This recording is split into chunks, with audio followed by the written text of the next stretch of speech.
Oi, tudo bom? Eu sou a Ana.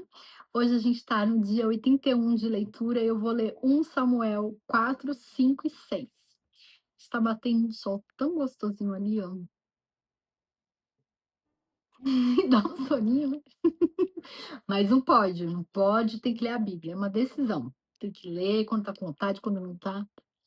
Eu vou ficar com a cara aqui, que tá gostoso. Vamos lá. 1 Samuel 4. Os filisteus tomam a arca. Nessa época, os israelitas saíram à guerra contra os filisteus. Eles acamparam em Ebenezer e os filisteus em Afec. Os filisteus dispuseram suas forças em linha para enfrentar Israel, e intensificando-se o combate, Israel foi derrotado pelos filisteus, que mataram cerca de 4.000 deles no campo de batalha. Quando os soldados voltaram ao acampamento, as autoridades de Israel perguntaram: por que o Senhor deixou que os filisteus nos derrotassem? E acrescentaram: vamos a Siló buscar a arca da aliança do Senhor, para que ele vá conosco e nos salve das mãos de nossos inimigos. Então mandaram trazer de Siló a arca da aliança do Senhor dos Exércitos, que tem o seu trono entre os querubins. E os dois filhos de Eli, Ofni e Finéias, acompanharam a arca da aliança de Deus. Quando a arca da aliança do Senhor entrou no acampamento, todos os israelitas gritaram tão alto que o chão estremeceu. Os filisteus, ouvindo os gritos, perguntaram: o que significa todos esses gritos no acampamento dos hebreus? Quando souberam que a arca do Senhor viera para o acampamento, os filisteus ficaram com medo e disseram: deuses chegaram ao acampamento. Ai de nós! Nunca nos aconteceu uma coisa dessas. Ai de nós! Quem nos livrará das mãos desses deuses poderosos? São os deuses que feriram os egípcios com toda espécie de pragas no deserto. Sejam fortes, filisteus, sejam homens, ou vocês se tornarão escravos dos hebreus, assim como eles foram escravos de vocês. Sejam homens e lutem. Então os filisteus lutaram e Israel foi derrotado. Cada homem fugiu para sua tenda. O massacre foi muito grande. Israel perdeu 30.000 homens de infantaria. A arca de Deus foi tomada e os dois filhos de Eli, Ofni e Finéias, morreram. Nossa, que triste, né? A morte de Eli. Naquele mesmo dia, um benjamita correu da linha de batalha até Siló, com as roupas rasgadas e terra na cabeça. Quando ele chegou, ele estava sentado em sua cadeira ao lado da estrada, estava preocupado, pois em seu coração temia pela arca de Deus. O homem entrou na cidade, contou o que havia acontecido e a cidade começou a gritar. Eli ouviu os gritos e perguntou: o que significa esse tumulto? O homem correu para contar tudo a Eli. Eli tinha 98 anos de idade e seus olhos estavam imóveis. Ele já não conseguia enxergar. O homem lhe disse: acabei de chegar da linha de batalha. Fugi de lá hoje mesmo. Ele perguntou: o que aconteceu, meu filho? O mensageiro respondeu: Israel fugiu dos filisteus e houve uma grande matança entre os soldados. Também os seus dois filhos, Ofni e Finéias, estão mortos e a arca de Deus foi tomada. Quando ele mencionou a arca de Deus, ele caiu da cadeira para trás, ao lado do portão, quebrou o pescoço e morreu, pois era velho e pesado. Ele liderou Israel durante 40 anos. Sua nora, a mulher de Finéias, estava grávida e perto de dar à luz. Quando ouviu a notícia de que a arca de Deus havia sido tomada, que seu sogro e seu marido estavam mortos, entrou em trabalho de parto e deu à luz, mas não resistiu às dores do parto. Enquanto morria, as mulheres que ajudavam disseram: não se desespere, você teve um menino. Mas ela não respondeu nem deu atenção. Ela deu ao menino o nome de Icabode e disse: a glória se foi de Israel, porque a arca foi tomada, e por causa da morte do sogro e do marido, e ainda acrescentou: a glória se foi de Israel, pois a arca de Deus foi tomada. Aí, 1 Samuel 5. A arca em Esdod e Ecrom. Depois que os filisteus tomaram a arca de Deus, eles a levaram a Ebenezer para Asdod e a colocaram dentro do templo de Dagon, ao lado de sua estátua. Quando o povo de Asdod se levantou na madrugada do dia seguinte, lá estava Dagon, caído com o rosto em terra diante da arca do Senhor. Eles levantaram Dagon e o colocaram de volta em seu lugar.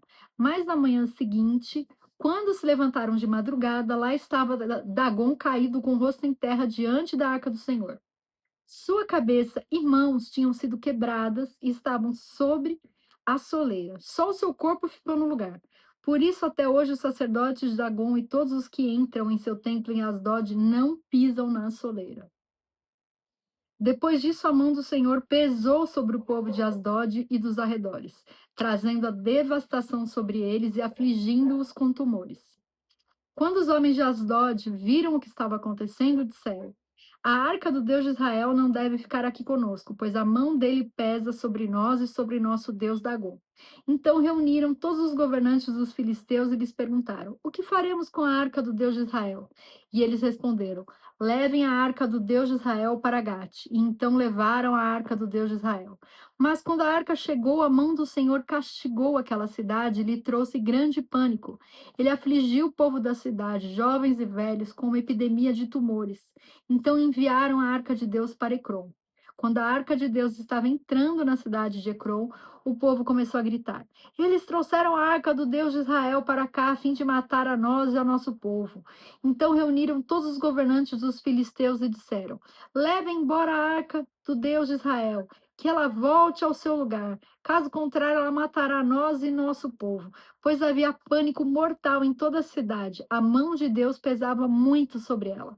Aqueles que não morreram foram afligidos com tumores e o clamor da cidade subiu até o céu. Aí 1 Samuel 6. O retorno da arca a Israel. Quando já fazia 7 meses que a arca do Senhor estava em território filisteu, os filisteus chamaram os sacerdotes e adivinhos e disseram: O que faremos com a arca do Senhor? Digam-nos com o que devemos mandá-la de volta a seu lugar.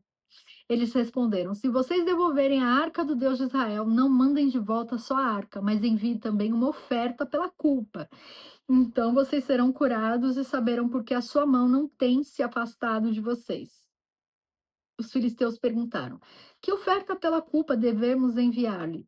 Eles responderam: 5 tumores de ouro e 5 ratos de ouro, de acordo com o número de governantes filisteus, porquanto a mesma praga atingiu vocês e todos os seus governantes. Façam imagens de tumores e dos ratos que estão assolando o país e deem glória ao Deus de Israel. Talvez ele alivie a sua mão de sobre você e seus deuses e sua terra, porque o teu coração obstinado, como os egípcios por que ter o coração obstinado como os egípcios e o faraó? Só quando esse Deus os tratou severamente, eles deixaram os israelitas seguirem o seu caminho. Agora então, preparem uma carroça nova com 2 vacas que deram cria e sobre as quais nunca foi colocado jugo. Amarrem-nas à carroça, mas afastem dela os seus bezerros e ponham-nos no curral. Coloquem a arca do Senhor sobre a carroça e ponham numa caixa ao lado os objetos de ouro que vocês estão lhe enviando como oferta pela culpa. Enviem a carroça e fiquem observando. Se ela for para o seu próprio território na direção de Bet-Semes, então foi o Senhor quem trouxe essa grande desgraça sobre nós. Mas, se ela não for, então saberemos que não foi a sua mão que nos atingiu e que isso aconteceu conosco por acaso. Assim fizeram. Pegaram 2 vacas com cria, amarraram-nas uma carroça e prenderam seus bezerros no curral. Colocaram a arca do Senhor na carroça e junto dela a caixa com os ratos de ouro e as imagens dos tumores. Então as vacas foram diretamente para Bet-Semes, mantendo-se na estrada e mugindo por todo o caminho. Não se desviaram nem para a direita, nem para a esquerda. Os governantes dos filisteus a seguiam até a fronteira de Bet-Semes. Ora, o povo de Bet-Semes estava colhendo trigo no vale e quando viram a arca alegraram-se muito. A carroça chegou ao campo de Josué de Bet-Semes e ali parou ao lado de uma grande rocha. Então cortaram a madeira da carroça e ofereceram as vacas como holocausto ao Senhor. Os levitas tinham descido a arca do Senhor e a caixa com os objetos de ouro e as tinham colocado sobre a grande rocha. Naquele dia, o povo de Bet-Semes ofereceu holocaustos e sacrifícios ao Senhor. Os 5 governantes dos filisteus viram tudo isso e voltaram naquele mesmo dia a Ecrom. Os filisteus enviaram ao Senhor como oferta pela culpa estes rumores de ouro: um por Asdod, outro por Gaza, outro por Ascalon, outro por Gate e outro por Ecrom.